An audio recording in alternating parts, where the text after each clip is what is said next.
Interim topics for the, you want to walk us through I'll let you kind of direct the comments. And Mr. Chairman, the Senate met 2 days ago, I believe, and walked through your list you should have before you in your folder. There are a number of submitted recommended interim topics, some of which came out of agency hearings in December and January, some of which came from legislators who do not sit on the JAC, and a couple came from members of the public through our web portal. Without trying to summarize the entire packet, it seems like there might be 5 general areas. The first of which is compensation. I think there were 4 different recommendations to look into different aspects ranging from total state compensation, highway patrolmen, retirees who were not part of the Social Security system, and EGI. So one group is kind of in that compensation. Next group is in a single topic related to ETS organization, services to state agencies, and cybersecurity.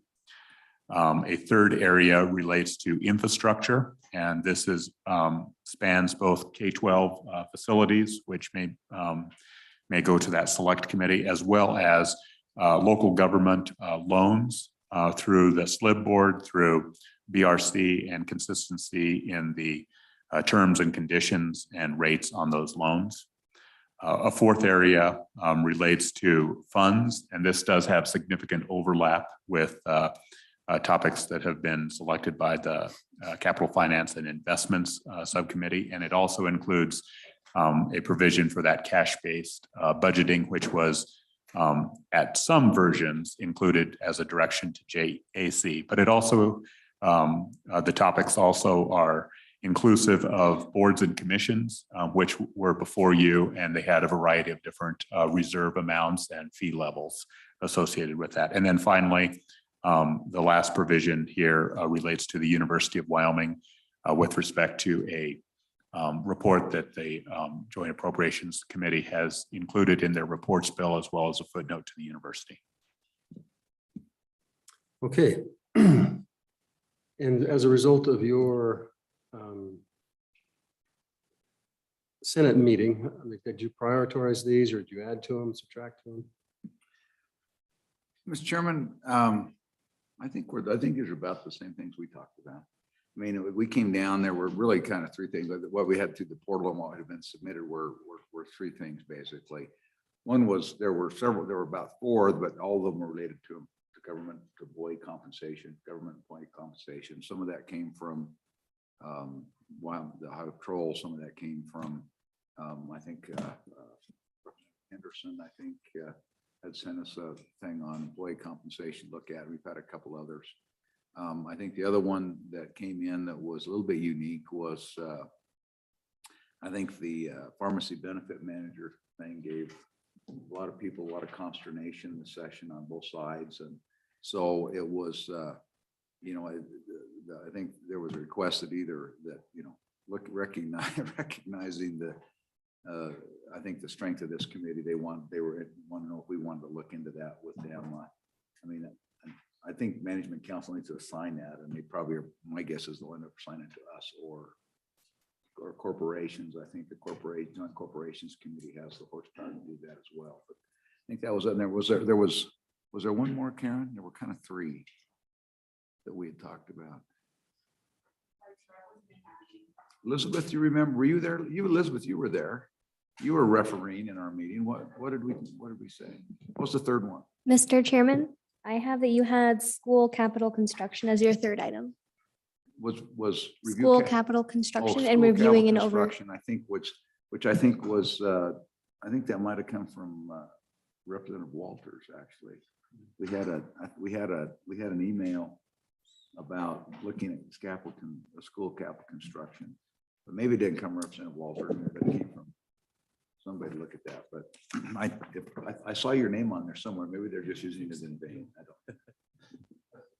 Chairman, the school capital construction was a flow of funds issue, as we have multiple pots of money that school capital construction and major maintenance is paid through, and many of those funds I would describe as they make pit stops before their next, before their final stop, and it always takes action, and just to simplify that flow is really what I was working on.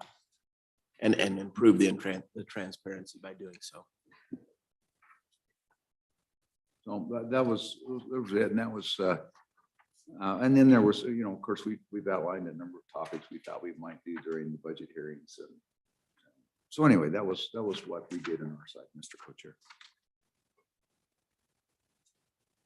So I think, Mr. Co-Chair, I think there's a consensus from both sides that we need to evaluate components of our compensation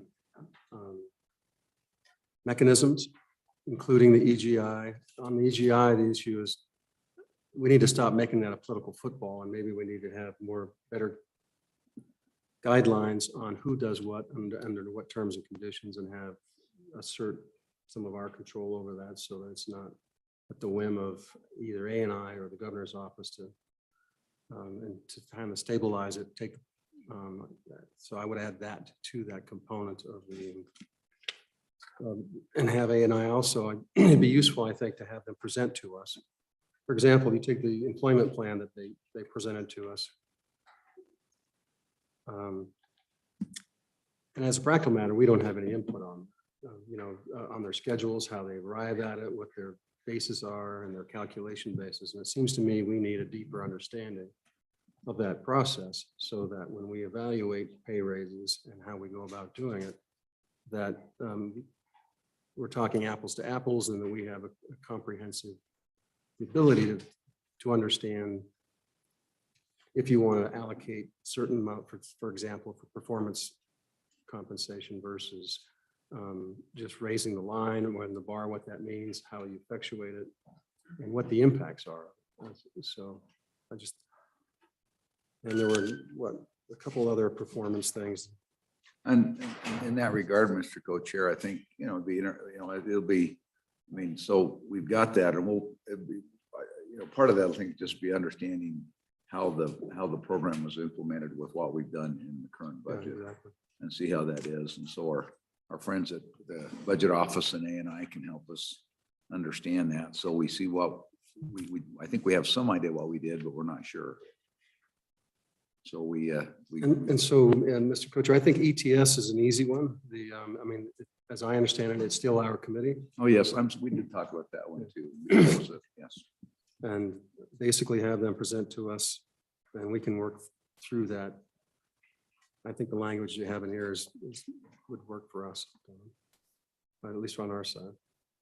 The other thing that I wanted to add to just in general is that monitoring and maybe a little bit deeper dive on the infrastructure bill, so that as the regulations come out and as the dollars are evaluated, that by the time that we're in session next year, that we will have basically a plan of where the money will come from, what it would be for, what we can afford, what's out there, and how to best pay for it or allocate dollars towards it.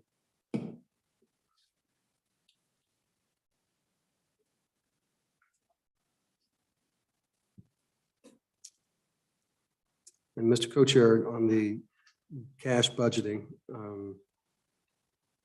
I think if CapFin takes that up, then we can, I think CapFin can carry the load on that, but it's somehow I think JAC needs to be tied into it. At least have it presented on what's the information, and have may even be useful to have a concurrent meeting at some point in time when we're further down the road on it, so that everyone knows what we've learned and what it's going to require to do that.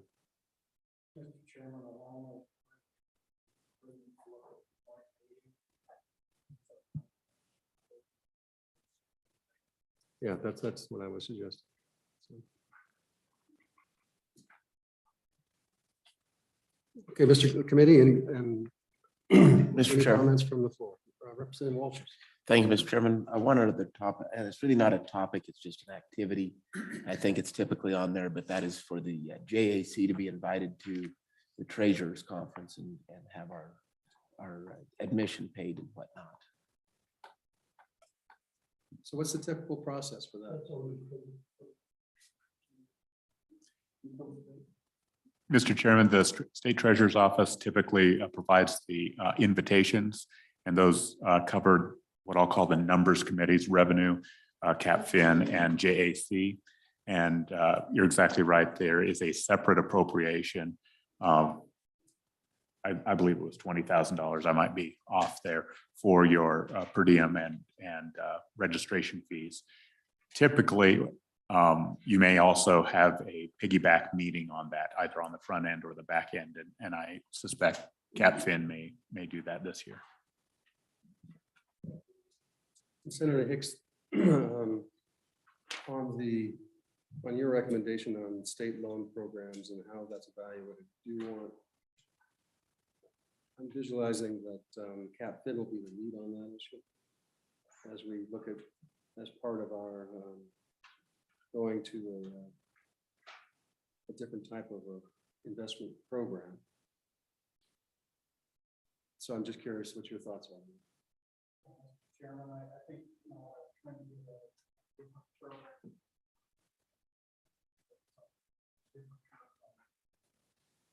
We continue to see inflation skyrocket.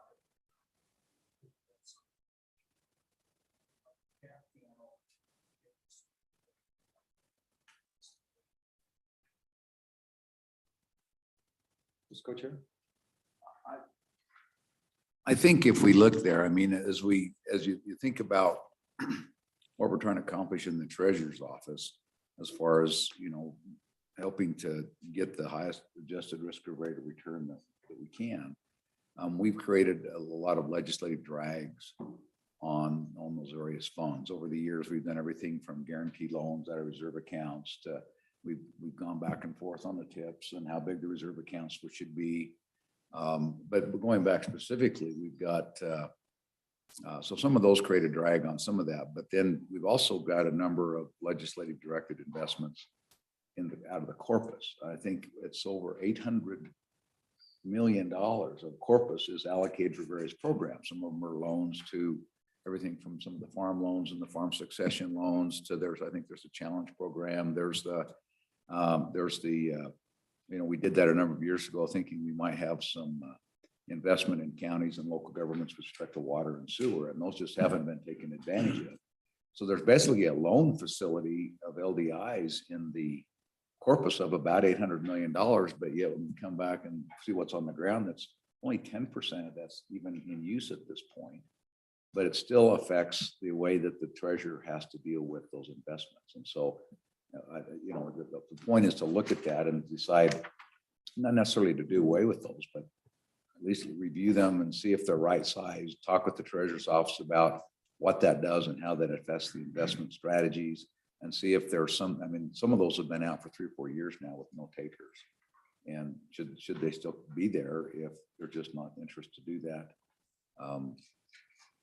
Anyway, that's the concept there. Go ahead. Thank you, Mr. Chairman. I've got comments on 3 topics. And the first one, I hope you'll forgive me. Sometimes you guys use 3-syllable words and I get lost. So on the compensation package, what I'd like us to, hopefully by midsummer, is go back and look at what the executive branch recommended, which was going to try and bring everybody up to 90% of 2020. And that was, in my mind, as I recall, that was going to take about an $80 million effort to do that. We got 50 put in, we added another 10, so we got to 64. And so at some time during the year, I'd like to kind of see how that ended up, how that got meted in, and then to see what we have to do to move forward, and if that's going to require an appropriation for this next year, or if we resist an appropriation for the next year. Just want to be prepared for that. Mr. Chairman, my second thing is I would encourage you, Chairman, the 2 chairmen, to consider the topic on item 5 on the PMB thing. I think that this is more complex than maybe we initially thought, and I think the impacts on pharmaceuticals and things across the state anyway, I would encourage you. I think that that's something we need to go back in and dig a little deeper. I don't know that we have all the information. And then the third comment, Mr. Chairman, both of you, that I would comment is we task our state parks to come back with a budget for outdoor recreation, either as new unit or division. And I think we ought to help them in that as they get ready to present that budget to us. If maybe sometime one of the meetings prior to the budget session, if we could just have them appear before us and kind of just give us a preliminary of how that looks, and maybe we could give them some guidance to where it's a smoother presentation for them when they get to the budget hearings. Thank you, Mr. Chairman. You gonna do that with tourism too? More the chairman. Okay, I think those are all good comments. Anybody else? Anything further? So I think that, Mr. Co-Chair, that you and I have our directions from the body, along with this list. Any further comments or specific recommendations?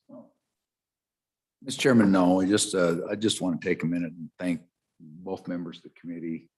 It was a busy December, January, and February, and into March, and just, and staff, we thanked you before, but again, staff, it was a heavy lift with the budget, capital construction, ARPA dollars, direct ARPA dollars, Section 604 ARPA dollars, ARPA dollars.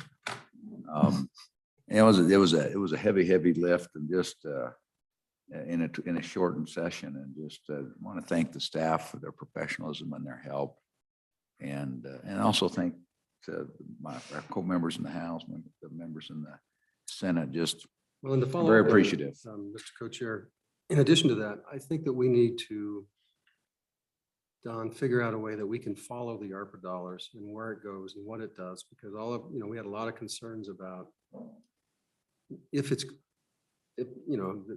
there are metrics and are these metrics being met. And so somehow I think we've got to keep our hands on the wheel, if you will, to pursue that as those dollars are expended and directed by the executive funds.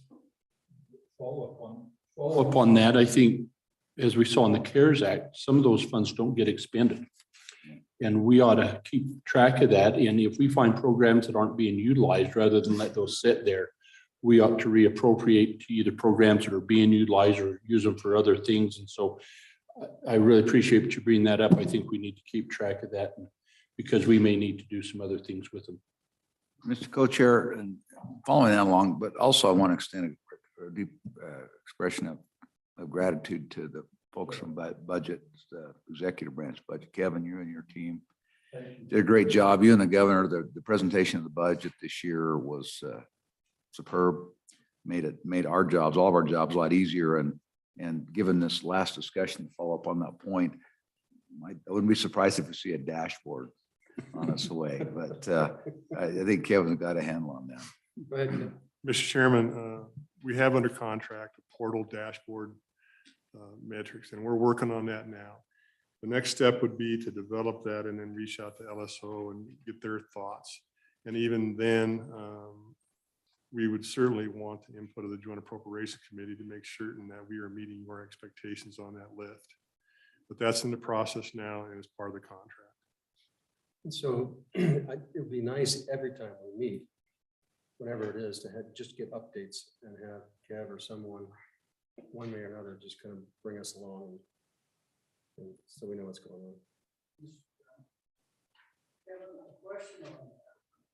What do you anticipate the time frame is? Some of these ARPA dollars are effective immediately.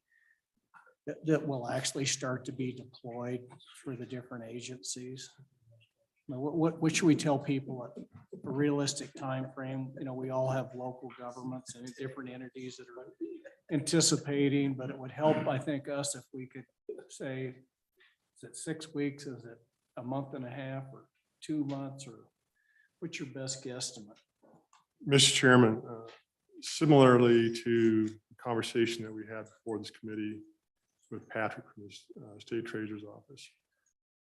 As soon as we get the final ARPA bill, we're going to have the agencies provide us that cash flow expectation. With that cash flow expectation, your answer will be met, but not only that, the Treasurer's Office will have a better understanding of how they can invest long-term or more long-term to get a better return on that. So that's also in process, and just recently, Patrick reached out to me and asked me for the status of that. So we will do that, and the agencies that receive those dollars are going to be expected to cash flow those, so we can do exactly that. Co-chair, do you have, while we've got everyone in the room, it may be useful to decide when we need to meet next and what we anticipate to do on our first meeting. I have my calendar out. Don, do you have any, I know you've got that calendar, you guys have been lining that out. Yes, Mr. Chairman, a couple of things just to wrap up the topics. Staff will prepare a draft memo and send it to the co-chairs for your revisions and ultimate submission to Management Council. Several members as well as others have inquired about potential schedules. I think it might be easiest to work backwards. In December, the Joint Appropriations Committee typically meets for 1 week prior to a general session. That also appears on a handout that we provided to all members. And you will see that actually December does not appear on that.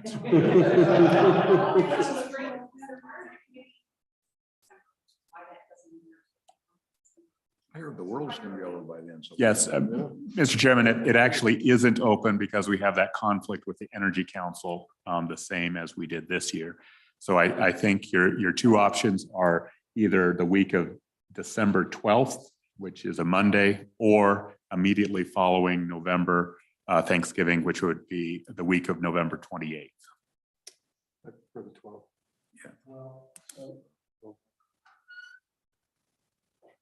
Great. Backing up then, typically we have a meeting in October for the release of the Craig report. We do have some conflict here with committees that have already put on the calendar, but the week of the 24th is typical for a 2-day meeting. Somewhere around that time. We do have a conflict, I believe, with Senator Garou on the 24th and 25th due to the TRW meeting. I do not believe we have any overlap on the Minerals Committee, so you could meet 26th, 27th, 28th, if you so desired. So 26, 27 to 28 is okay. All right, so works for me. Well, Minerals is meeting on 27th, 28th. Correct. And it doesn't look like, it looks like Minerals is not in Cheyenne. I think TRW is in Cheyenne.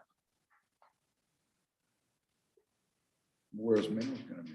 They're a TBD. Oh, Casper. To be Let's- determined. Oh, TBD. Casper. Maybe we should.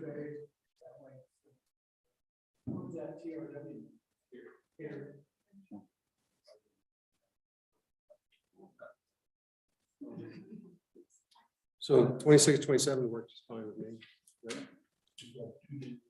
Yeah, so you want to, so Senator Drew, what days are you gonna be here with TRW?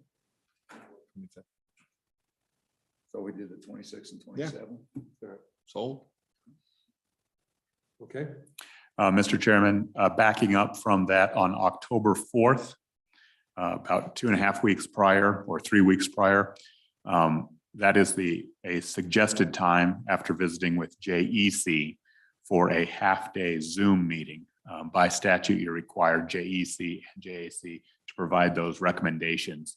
Up until last year, you have met separately, and the consultant has provided a day of testimony to JEC and about a half day to JAC.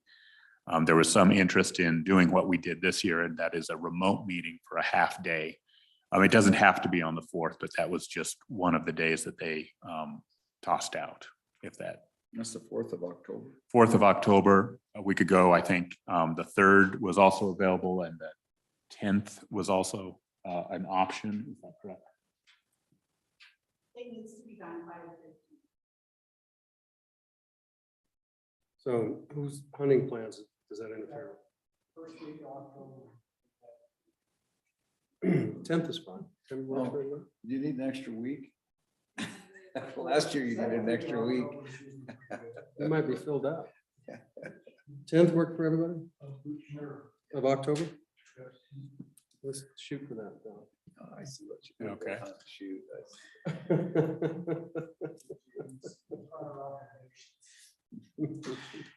And then typically, 2 more questions for you. Typically, you do have a meeting. It could be April, May, June, July, August, sometime in that period. Either 2 one-day meetings or 1 two-day meeting in that period of time. Over the last 2 interims, this committee has met more often. They've met 5 days due to challenging revenue circumstances and budgetary issues. But typically, the standard budget for this committee is $27,000, which is only enough for 3 days of meetings. So we'll need to ask for additional funds from management council. Before I leave that topic, you received a significant increase last year. You received $60,000 for funding. The largest portion of that increase, I believe, was almost $20,000, was for payment of other committee chairs, of which we only had 1 participate during the December, January markup hearings that took advantage of a reimbursement. So if we have 2 other meetings, we've got either June or July, but then so early June and sometime in August or early September. But August is probably more likely. Just to have a. Yeah, just after election. Yeah.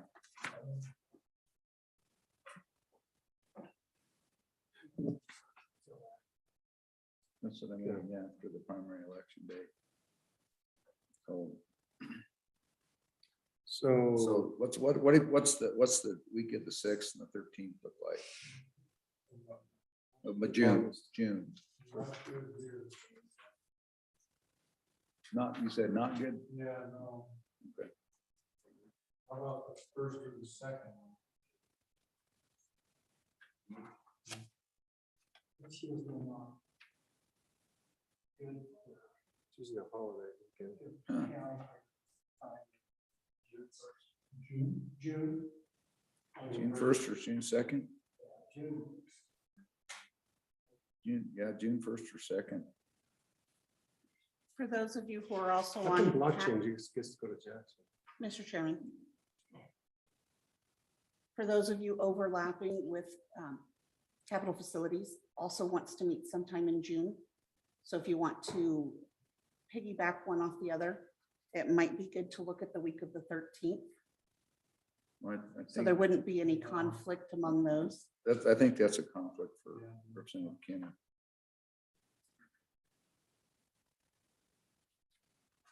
So I June 1st or 2nd. Memorial Day is the 30th of May. That's correct. Is that right? Second and third. Second. That's fine. You want to do that in Casper? Supposed to, yeah, the new building will be ready. Be nice to get a tour of it. Okay. What you thinking, Don? Mr. Chairman, I think we could address some introductions in just 1 day. One day and get direction and Yeah, conserve just the kinda other get day for launched. later. Yeah, So 1 day, so it'll be Monday? Thursday the 2nd, Right. which is kind of. I'm looking at. I know. Well, I'm looking at May. Which year you in? And then August, did we pick a time? No. So what's the primary is the 9th, Second Tuesday, June 9th. the 9th, the 16th. Is it? Okay. You got water.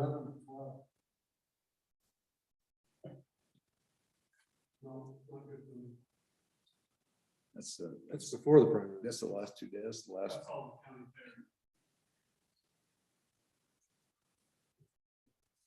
How about the 23rd and 24th? August. I'm just 23rd and 24th. Looks like natural resources meets on the 27th. I'm, you guys can meet without me. Oh, no, we can't. After the election's over, I've got things going. How about on the 16th and 17th? I know. I mean, there's nothing going on basically. Yeah, you haven't got the word out by then.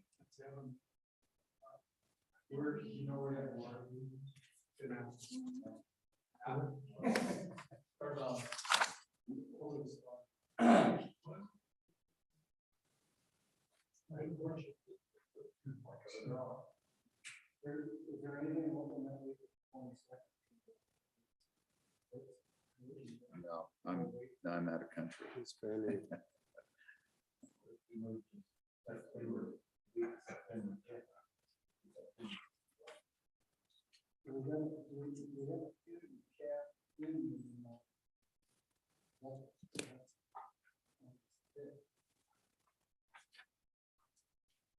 Mr. Chairman, Senator Hicks, that would be on August 31st to coincide with the Treasurers Conference that they're tentatively scheduling for the 29th and 30th in Saratoga.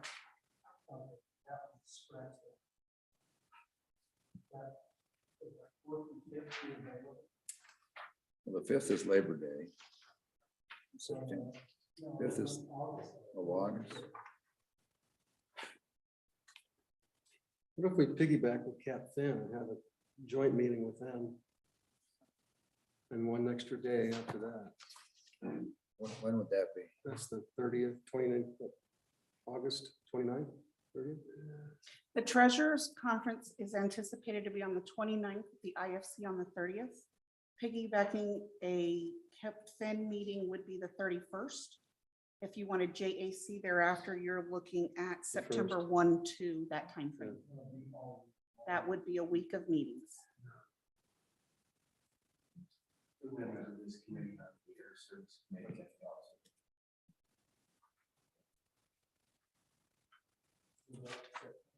Yeah, we're either later mid-September or gotta go back to August.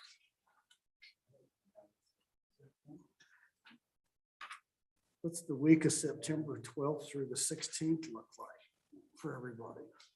The first 3 days, first 2 days, we've got energy council, the last half of the.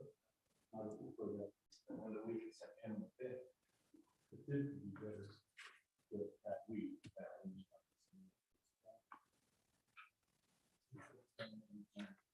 7th, 8th, and 9th.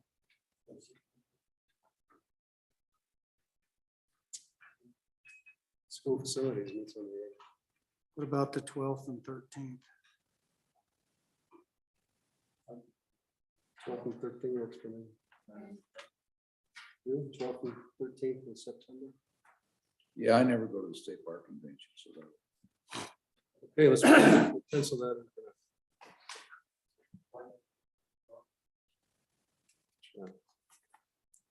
The Judiciary Committee does meet that day, but there is no overlap. Okay, anything else? No, Mr. Chairman. All right. That's what it is until we change it. So, Mr. Chairman, just so I understand what our topics are, it sounded like I heard compensation, including EGI, cybersecurity and ETS. Yeah, we'll circulate. Okay. Circulate, and then final decision, of course, is management council. Unless we don't like it. It's kind of like, yeah, it's kind of like, there used to be a little sign on this little restaurant outside of Casper on 2026, and it said, order what you want, eat what you get. So that's how.